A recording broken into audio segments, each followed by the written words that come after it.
मानधाता नाम का एक सूर्यवंशी राजा था। वह सत्यवादी, महान तपस्वी तथा चक्रवर्ती था। वह अपनी प्रजा का पालन संतान के समान करता था। उसकी सारी प्रजा धन धान्य से परिपूर्ण थी तथा सुखपूर्वक जीवन यापन कर रही थी। उसके राज्य में कभी अकाल नहीं पड़ता था, कभी किसी प्रकार की प्राकृतिक आपदा नहीं आती थी। परंतु न जाने उससे देव क्यों रुष्ट हो गए।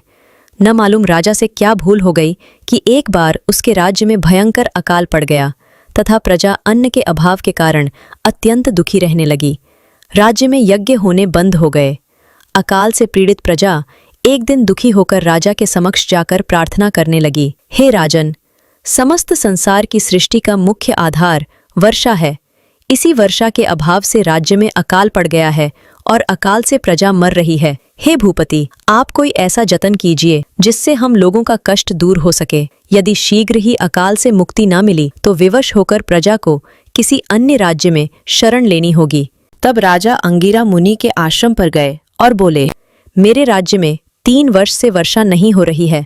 इससे अकाल पड़ गया है तथा प्रजा कष्ट भोग रही है। राजा के पापों के प्रभाव से ही प्रजा को कष्ट मिलता है, ऐसा शास्त्रों में लिखा है। मैं धर्मानुसार राज्य करता हूँ, तदपि ये अकाल कैसे पड़ गया ये मुझे अभी तक ज्ञात नहीं हुआ है। अब मैं आपके समक्ष इसी संदेह की निवृत्ति के लिए आया हूँ। आप कृपा करके मेरी इस समस्या का निवारण कर मेरी प्रजा के कष्ट को दूर करने के लिए कोई उपाय बतलाइए। तब मुनि ने कहा कि राजन, सतयुग में धर्म के चारों चरण सम्मिलित हैं।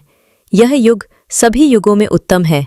इस युग में केवल ब्राह्मणों को ही तप करने तथा वेद पढ़ने का अधिकार है, किंतु आपके राज्य में एक शूद्र तप कर रहा है। इसी दोष के कारण आपके राज्य में वर्षा नहीं हो रही है। यदि आप प्रजा का कल्याण चाहते हैं तो शीघ्र ही उस शूद्र का वध करवा दें।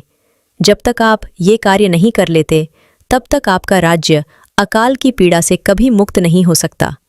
मुनि के वचन सुनकर राजा ने कहा कि मुनिवर, मैं उस निरपराध तप करने वाले शूद्र को नहीं मार सकता।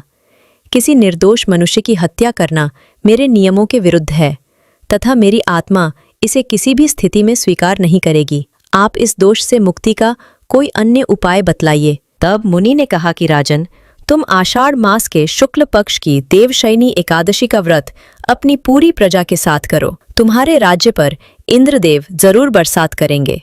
तब राजा ने ऐसा ही किया। तब द्वादशी को सुबह बहुत मूसलाधार बारिश हुई। सभी नदियां तालाब जल से भर गए और खूब अच्छी फसल हुई। सब धन धान्य से परिपूर्ण हो गए। बोलिए, एकादशी माता की जय।